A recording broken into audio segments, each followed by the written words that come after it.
ನಮಸ್ಕಾರ ಕರ್ನಾಟಕ. ಉಮಾಪತಿ ಬಗ್ಗೆ ಬಾಯಿ ಬಂದಂಗೆ ಮಾತಾಡಿದ ಆ ಹುಡುಗ ಏನಿದ್ದಾನೆ, ಆ ಹುಡುಗನ್ನ ಅರೆಸ್ಟ್ ಮಾಡಿದ್ದಾರೆ. ಇವಾಗ ನ್ಯಾಯಾಂಗ ಬಂಧನಕ್ಕೆ ಒಪ್ಪಿಸಿದ್ದಾರೆ. ಈ ಏನಪ್ಪ ವಿಷಯ ಅಂದರೆ ಸ್ನೇಹಿತರೆ, ಒಂದಷ್ಟು ಜನ ನಾನು ಹೇಳೋದನ್ನ ಕೇಳಿಸ್ಕೊಳ್ಳಿ.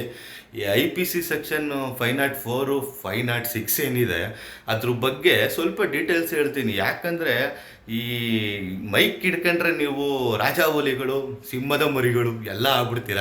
ಆದ್ದರಿಂದ ಸ್ವಲ್ಪ ಯೋಚನೆ ಮಾಡಿ. ಯಾಕಂದರೆ ನಿಮಗೂ ಫ್ಯಾಮಿಲಿ ಇದೆ, ಇವಾಗ ಆ ಹುಡುಗನಿಗೂ ಫ್ಯಾಮಿಲಿ ಇದೆ.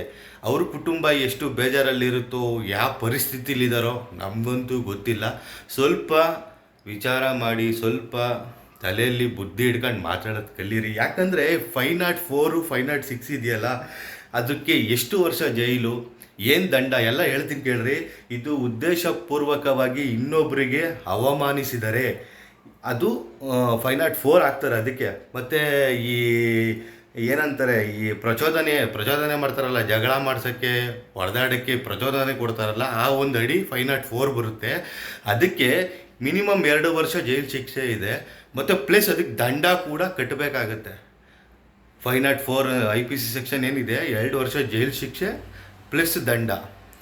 ಬೇಲ್ ಕತೆ ಬಿಡಿ, ಅದರದ್ದು ಏನಿದೆ ಸಾರಾಂಶ ಅದನ್ನೇ ಹೇಳ್ತಾ ಇದ್ದೀನಿ. ಮತ್ತು 506 ಒಬ್ಬ ವ್ಯಕ್ತಿಯ ಗೌರವವನ್ನು ಅಗೌರವವಾಗಿ ಹೆಂಗಂದ್ರಂಗೆ ಮಾತಾಡ್ತಾರೆ.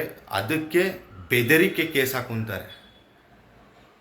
ಇನ್ನೊಬ್ಬರ ಬಗ್ಗೆ ಅಗೌರವವಾಗಿ ಮಾತಾಡೋದು, ಬೆದರಿಕೆ ಹಾಕೋದು, ಅದು 506 ಅಡಿಯಲ್ಲಿ ಬರುತ್ತೆ. ಸ್ವಲ್ಪ ಅರ್ಥ ಮಾಡಿಕೊಂಡು ಇನ್ಮೇಲಾದರೂ ಯಾರ ಬಗ್ಗೆ ಮಾತಾಡ್ತಿದ್ದೀನಿ ಅಂತ ಸ್ವಲ್ಪ ಜ್ಞಾನ ಇಟ್ಕೊಂಡು ಮಾತಾಡಿ. ಇಲ್ಲಿ ಯಾವುದೋ ಅಭಿಮಾನಿ ಮಗದೊಬ್ಬ ಅಲ್ಲ.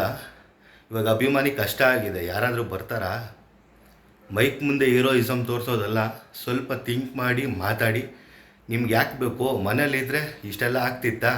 ಇವಾಗ ನಿಮ್ಮ ಹುಡುಗನ ಮನೆಯವರೆಲ್ಲ ಗೋಳು ಇದು ಯಾರಿಗೊತ್ತು ಏನೇನು ಸಮಸ್ಯೆಯಲ್ಲಿರ್ತಾರೋ. ಸ್ವಲ್ಪ ಇನ್ಮೇಲಾದರೂ ಎಚ್ಚರಿಕೆಯಿಂದ ಇರಿ. ಈ ಸೆಕ್ಷನ್ಗಳು ಈಸಿಯಾಗಿರುತ್ತೆ, ಆದರೆ ಅನುಭವಿಸೋರು ಗೊತ್ತಿರುತ್ತೆ ಕಷ್ಟ ಏನು ಅಂತ.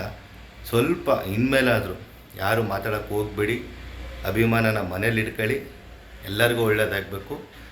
ಎಚ್ಚರಿಕೆಯಿಂದ ಇರಿ ಅಂತ ಹೇಳ್ತಾ ಈ ಒಂದು ಮಾತು ಮುಗಿಸ್ತೀನಿ. ಈ ವಿಡಿಯೋನ ಆದಷ್ಟು ಶೇರ್ ಮಾಡಿ. ನಮಸ್ಕಾರ.